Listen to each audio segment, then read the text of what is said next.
नमस्कार मित्रांनो, सहर्ष स्वागत आहे आपल्या मराठी मास्टरच्या यूट्यूब चॅनलमध्ये।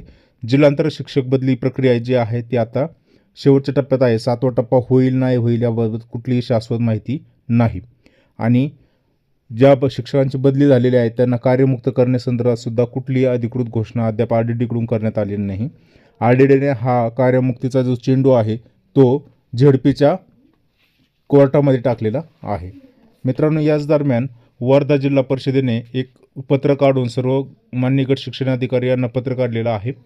विषय आहे जिल्हा परिषद शिक्षकांची जिल्हांतर बदली प्रक्रिया 25 विशेष संवर्ग 1, 2, 3, 4 व विस्थापित शिक्षक यांच्या बदल्या झाल्यानंतर शाळानिहाय स्थिती तसेच बदली आदेश देण्याबाबत।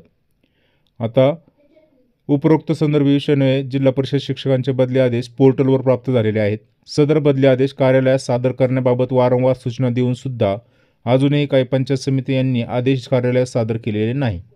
त्यांनी 2 सप्टेंबरपर्यंत 11 वाजेपर्यंत कार्यालयास आदेश सादर करावेत। तसेच आपल्या पंचायत समिती अंतर्गत विशेष संवर्ग 1, 2, 3, 4 व विस्थापित शिक्षक यांच्या बदल्या झाल्यानंतरची शाळानिहाय स्थिती काढण्यात यावी।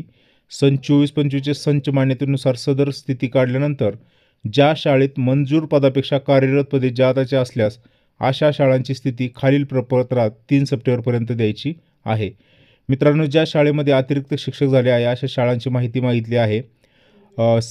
संवर्ग 1, 2, 3, 4 मध्ये बरेचशा शाळा ज्या होत्या तिथे सामान्यीकरणाच्या पदावर सुद्धा शिक्षक आलेले आहेत। अशा सुद्धा घटना घडलेल्या असतानाच जिथे मंजूर पदापेक्षा जास्त शिक्षक आलेले आहे याचा परिणाम असा होणार आहे की जे त्या शाळेवरचे सिनियर आहेत ते सिनियर जे आहे ते लगेच अतिरिक्त होणार आहे। त्यामुळे अशा शिक्षकांची माहिती जिल्हा परिषदेने मागितलेली आहे।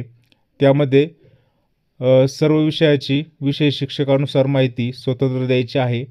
त्याचप्रमाणे जो नमुना दिलेला आहे त्याच्यामध्ये माहिती द्यायची आहे ज्या शिक्षकांची ऑनलाईन बदली प्रक्रिया पूर्ण झालेली आहे ती आणि जे आपल्या शाळेवर नवीन शाळेवर ते गेल्यामुळे काही शिक्षक तिथले अतिरिक्त होत असेल तर अशा शाळांची माहिती मागितलेली आहे। मित्रांनो, हा मुद्दा जो आहे तो यापूर्वी पण आला होता की बरेचसे शाळा ज्या मी मगाशी बोललो तसं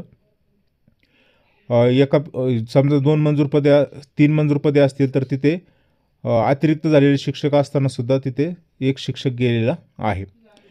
ही होती आजची अपडेट। व्हिडिओ शेवटपर्यंत बघितल्याबद्दल धन्यवाद। आवडला असेल तर लाईक, शेअर आणि आपलं चॅनल सबस्क्राईब करायला विसरू नका। पुन्हा भेटूया अशाच अपडेटेड व्हिडिओमध्ये। जिल्हांतर बदली संदर्भातले अपडेटेड व्हिडिओ आपल्या चॅनलवर प्रसारित केले जातात। त्याचे अपडेट मिळवण्यासाठी आपल्या चॅनल नक्की सबस्क्राईब करा आणि घंटीच्या बटनावर क्लिक करून ऑल नोटिफिकेशन्स ऑन करा। धन्यवाद मित्रांनो। जय हिंद, वंदे मातरम, जय महाराष्ट्र।